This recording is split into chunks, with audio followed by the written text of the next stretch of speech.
Assalamualaikum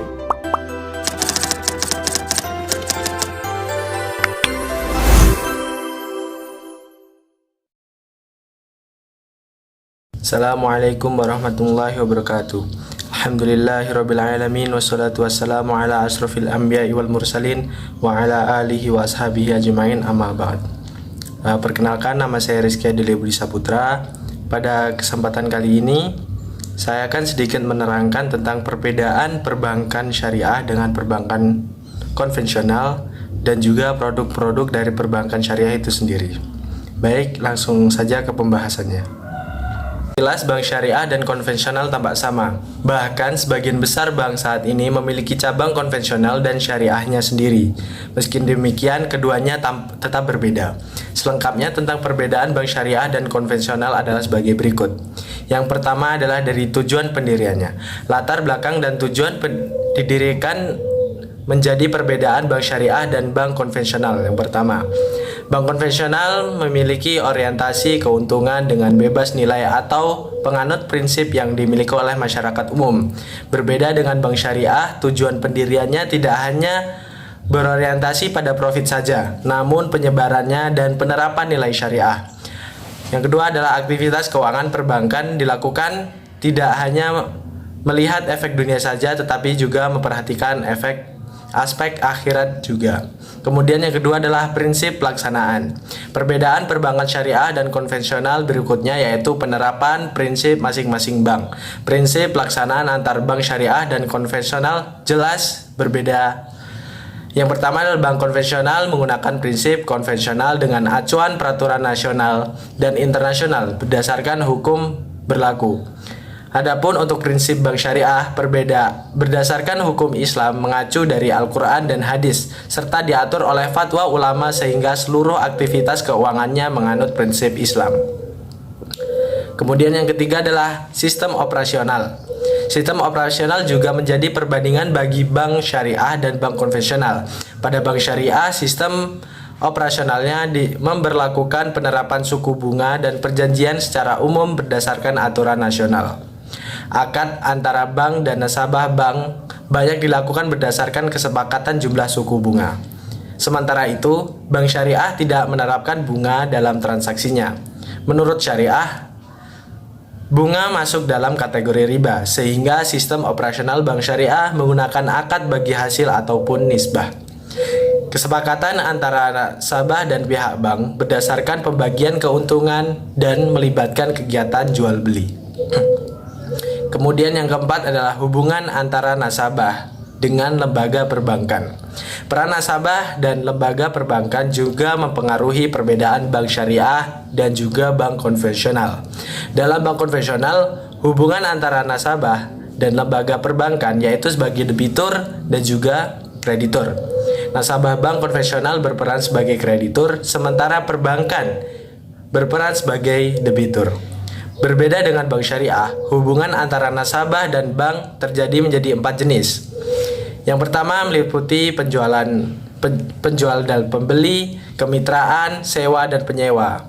Dalam penggunaan akad murabahah, istinah, dan salam, pihak bank berperan sebagai penjual dan nasabah sebagai pembeli.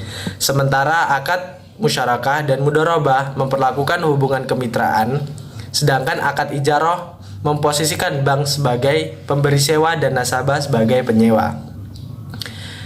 Kemudian adalah kesepakatan formal. Proses transaksi dalam lembaga perbankan harus ada kesepakatan atau perjanjian formal antara nasabah dan juga pihak bank.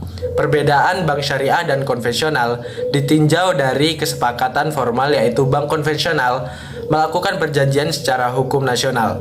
Berbeda pada bank syariah melakukan akad dengan memperhatikan hukum Islam juga. Beragam jenis akad transaksi dalam bank syariah mulai dari mencari keuntungan hingga layanan jasa sosial. Tidak hanya itu, dalam melaksanakan perjanjian terdapat beberapa rukun dan syarat sah yang harus ditunaikan untuk mengesahkan akad tersebut. Mungkin sekian dari perbedaan bank konvensional dan bank syariah. Kemudian ada produk-produk dari bank syariah sebagai berikut. Beberapa produk bank syariah di Indonesia yang dapat dimanfaatkan masyarakat secara luas berdasarkan kebutuhannya. Yang pertama adalah tabungan syariah. Tabungan syariah terikat dengan adanya kesepakatan atau akad antara nasabah dan bank, yaitu akad mudharabah tentang simpanan yang pengelolaannya diberikan kepada bank dengan sistem bagi hasil. Produk syariah ini menerapkan sistem bagi hasil, jadi bukan bunga karena adanya unsur riba yang tidak halal. Bank syariah berperan mengelola dana simpanan untuk disalurkan sebagai modal usaha yang produktif, sesuai dengan prinsip Islam. Keuntungannya diberikan dalam bentuk bagi hasil kepada nasabah sesuai kesepakatan. Yang kedua adalah deposito syariah. Deposito syariah adalah produk simpanan berjangka yang dikelola bank syariah. Produk ini bisa didapatkan untuk nasabah perorangan maupun perusahaan dengan menggunakan prinsip mudharabah. Deposito syariah bisa ditarik setelah jangka waktu simpanan telah berakhir atau jatuh tempo, yaitu pilihan 1 bulan, 3 bulan, 6 bulan, 12 bulan hingga 24 bulan. Keuntungan deposito di bank syariah berupa nisbah atau bagi hasil. Umumnya nisbah yang ditawarkan adalah 40/60 untuk nasabah dan bank. Melihat angka tersebut, nggak heran kalau banyak kalangan menilai keuntungan deposito bank syariah lebih tinggi. Sedangkan manfaat memiliki deposito syariah yang pertama adalah pembagian keuntungan bisa kamu atur sendiri dan bisa dijadikan jaminan pembiayaan.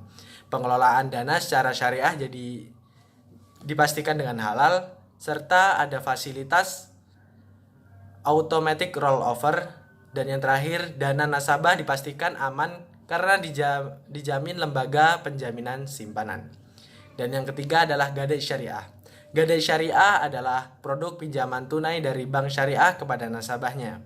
Khususnya dalam hal ini, gadai syariah menggunakan akad rohan atau ijarah sebagai syarat utama. Nasabah wajib menyerahkan barang jaminan. Pada penerapannya, jika nasabah atau debitur tidak sanggup melunasi cicilan, barang jaminan akan dijual untuk menutupi utang. Jika harga jualnya melebihi utang, kelebihannya akan dikembalikan kepada debitur.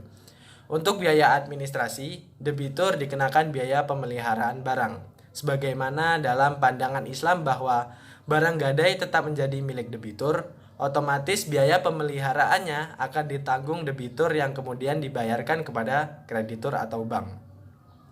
Mungkin beberapa produk tersebut yang dapat saya sampaikan. Kurang lebihnya saya mohon maaf. Saya akhiri. Wabillahi taufik wal hidayah. Wassalamualaikum warahmatullahi wabarakatuh.